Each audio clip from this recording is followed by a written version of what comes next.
we speak of reparations, many people, not realizing what reparations is, say that those seeking reparations simply want a handout, or it's said that they want something for nothing. Reparations can be defined as, simply put, atoning for one's crimes by repairing the damage caused by the crime committed. The amount of damage that is done determines the amount of reparations needed to repair the damage. The amount of reparations that should be paid can be compared to the amount of aid paid for natural disasters and catastrophes. The greater the disaster or catastrophe, the greater the need for aid. If we take Hurricane Katrina, for example, Hurricane Katrina occurred on August 29, 2005. That was 8 years ago. Around 70 countries. This is how you know who your friends and allies are.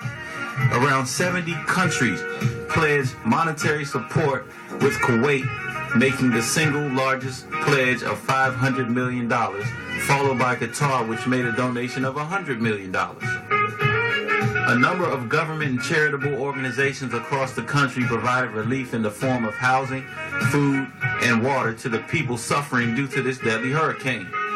4 ships were sent by the Navy to the Gulf Coast to provide food, water, and relief. Now, another word for provide is give. We're not talking about selling. We're not talking about loaning. We're talking about giving, providing food, water, relief, and housing. Nearly $4.25 billion was privately raised after the hurricane. Now, I don't want to get you sidetracked. We're comparing natural disasters, catastrophes, and monetary aid to the Black Holocaust and reparations. According to the Bush administration at the time, repair and reconstruction alone would cost an estimated $105 billion. Today, at the end of 2013, over $150 billion has been spent on the repair of New Orleans.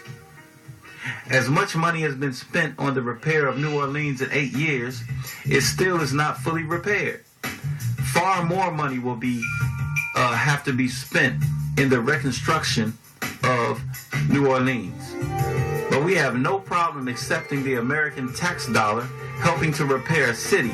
But God forbid Americans actually spend $1 or $2 of tax money to repair the damage that's been done to its own so-called citizens. There are many reasons that most Americans can't see paying reparations to black people as something they're willing to do.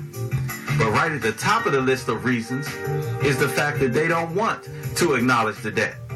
This is because once the debt is acknowledged, they will be admitting that they are in eternal debt to the black man and woman. This is a debt they know they can't pay off. It's like when you have money that's already allocated to pay bills and you get another bill that you weren't expecting to have to pay. You owe far more money than you actually have. Let's say you owe $10 million plus interest, but you can only afford to pay $50 a month. The $50 doesn't even cover the interest. So you decide to play a game of cat and mouse, avoiding the collection agency as long as possible at all costs. You are enslaved to those you are indebted to, and they have worked hundreds of years to keep you in a position of service to them. They're not going to willingly give up their authority and allow you to have power over them. They're not going to voluntarily give up the wealth they stole and continue to steal from you in the world. If they help to repair the damage, which is primarily mental, you'll rise up tomorrow and reclaim your rightful place in the world. When your greatness is restored, the illusion of white supremacy will be obliterated.